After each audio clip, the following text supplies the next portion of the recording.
हाय दोस्तों, welcome back on this my YouTube channel. So आज अपन देखने वाले हैं molecular formula and empirical formula and इन दोनों में डिफरेंस देखेंगे, फिर इन पे बेस कुछ क्वेश्चंस करेंगे। सो चलिए स्टार्ट करते हैं। देखो, एक एग्जांपल के थ्रू मैं आपको समझाता हूँ। जैसा कि मान लो कि ग्लूकोज ले लो, तो ग्लूकोज का फॉर्मूला क्या हो जाएगा, C6H12O6।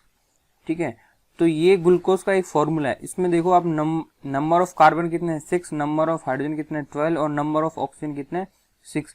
यानी कि जो नंबर ऑफ एटम को, एक्चुअल नंबर ऑफ एटम को रिप्रेजेंट जो कर देगा फॉर्मूला, वो क्या हो जाएगा आपका मॉलिक्यूलर फॉर्मूला। ठीक है, और उसके बाद में आती है बात इंपेरिकल फॉर्मूला की। इंपेरिकल फॉर्मूला क्या होगा, देखो number, actual number of atom जो है, जैसे कि इसमें था मॉलिक्यूलर फॉर्मूले में 6 कार्बन थे, हाइड्रोजन 12 थे और ऑक्सीजन 6 थे। अगर इनका सिंपलेस्ट रेशियो निकाल लें तो सिंपलेस्ट रेशियो क्या हो जाएगा, 1:2:1। तो ये आपका क्या हो जाएगा, एक इंपेरिकल फॉर्मूला।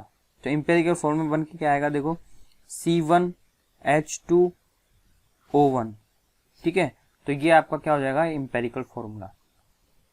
चलो इनकी टेक्निकल डेफिनेशन देख लेते हैं दोनों की। मॉलिक्यूलर फॉर्मूला क्या होता है, देखो the simplest formula of A compound which gives the actual number of atom present in A molecule. ठीक है, यानी कि जो एक्चुअल नंबर ऑफ एटम को रिप्रेजेंट करेगा वो आपका मॉलिक्यूलर फॉर्मूला हो जाएगा। नेक्स्ट चलते हैं एम्पेरिकल फॉर्मूला की तरफ।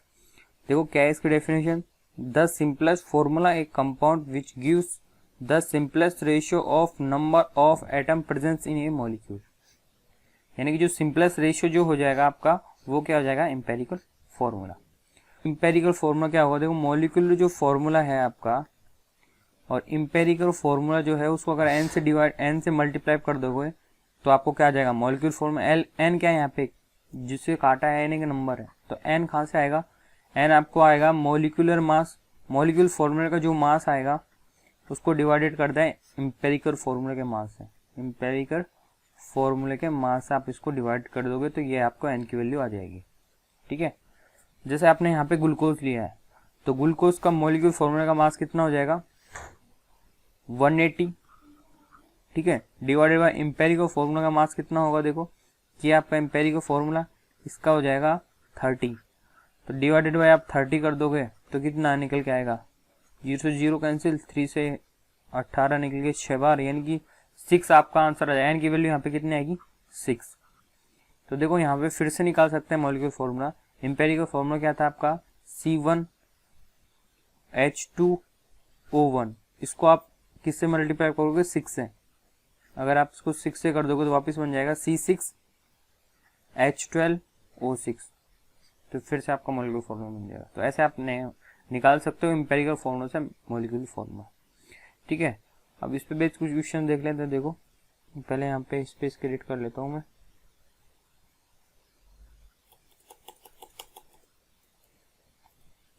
तो देखिए क्या आपका question, an a organic compounds contains 60% of carbon and 8% of hydrogen, calculate its empirical formula. ठीक है, तो जैसे ऑर्गेनिक कंपाउंड दे रखा है तो ऑर्गेनिक कंपाउंड में क्या क्या हो सकता है, देखो हाइड्रोजन और कार्बन मिलेगा आपको, हाइड्रोजन मिल सकता है और ऑक्सीजन भी मिल सकता है। ठीक है, 3 चीज तो कंपलसरी है। हो सकता है ऑक्सीजन मिले और नहीं भी मिले, बट अपन को कैलकुलेट करके लेके चलना है इसको। तो देखो नंबर ऑफ, तो यहाँ पे लगा लेता हूँ एलिमेंट। ठीक है, तो एलिमेंट क्या क्या है यहाँ पे, कार्बन है आपके पास, हाइड्रोजन है और ऑक्सीजन भी है। ठीक है, तो इनकी परसेंटेज कितनी है, देखो कार्बन की परसेंटेज दे रखी है आपको 60%, हाइड्रोजन की परसेंट दे रखी है आपको 8% और ऑक्सीजन की कितनी निकल जाएगी 32। जो भी 100 माइनस कर देंगे इनको मिला के। ठीक है, अब क्या करना है नेक्स्ट स्टेप में, percentage divided by atomic mass. ठीक है, परसेंटेज की कितनी है 60% divided by atomic mass, carbon का कितना होता है 12।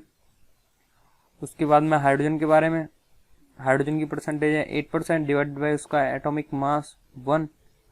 ठीक है, और फिर ऑक्सीजन की बात कर लेते हैं, 32 डिवाइडेड बाई ऑक्सीजन का कितना होता है 60।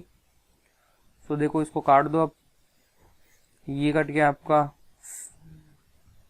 5 बार और ये निकल जाएगा इसका 8 और इसका कितना 32 2 बार।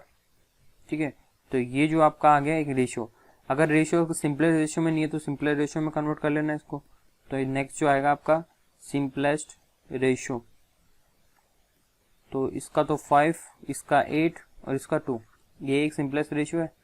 ठीक है, तो यहाँ से जो एम्पेरिकल फॉर्मूला निकल के आएगा वो क्या आएगा, C5H8 एंड O2, ये हो जाएगा आपका एम्पेरिकल फॉर्मूला। ठीक है, सो ये हो गया आपका एम्पेरिकल फॉर्मूला, पूछा था इसमें क्वेश्चंस में निकाल दिया। सो नेक्स्ट क्वेश्चन पे बढ़ते हैं आगे। एक मिनट, यहाँ पे भी स्पेस क्रिएट कर लेते हैं।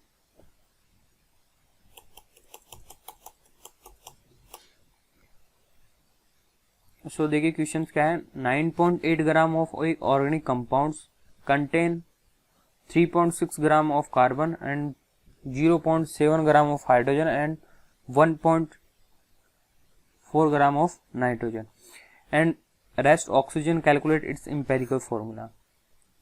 तो यहाँ पे आपको एक ऑर्गेनिक कंपाउंड दे रखा है जिसमें क्या क्या है, देखो एक ऑर्गेनिक कंपाउंड है आपका, क्या है, ऑर्गेनिक कंपाउंड।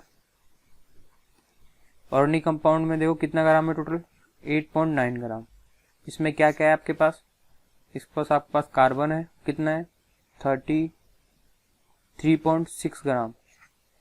उसके बाद में आपके पास और क्या है, हाइड्रोजन है, हाइड्रोजन कितना है 0.7 ग्राम।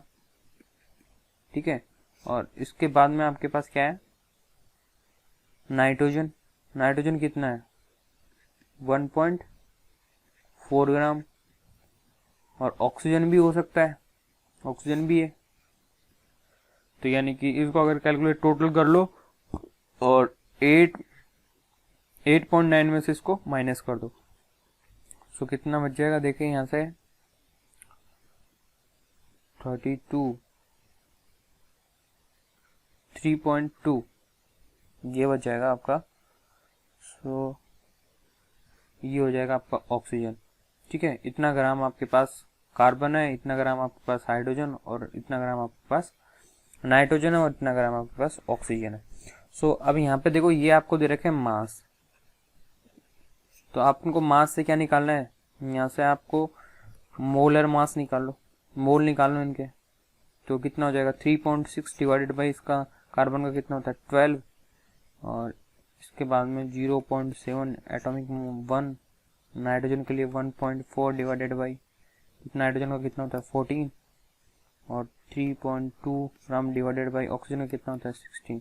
तो ये आपका क्या आएगा, कितना बन के आएगा 0.5, ये 0.7 रहेगा आपका, ये कितना बनेगा 0.1, और ये जो बन जाएगा आपका 0.2।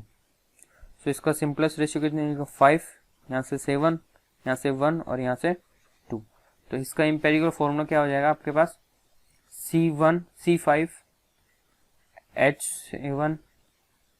N1 और O2। तो ये हो जाएगा आपका एम्पेरिकल फॉर्मूला।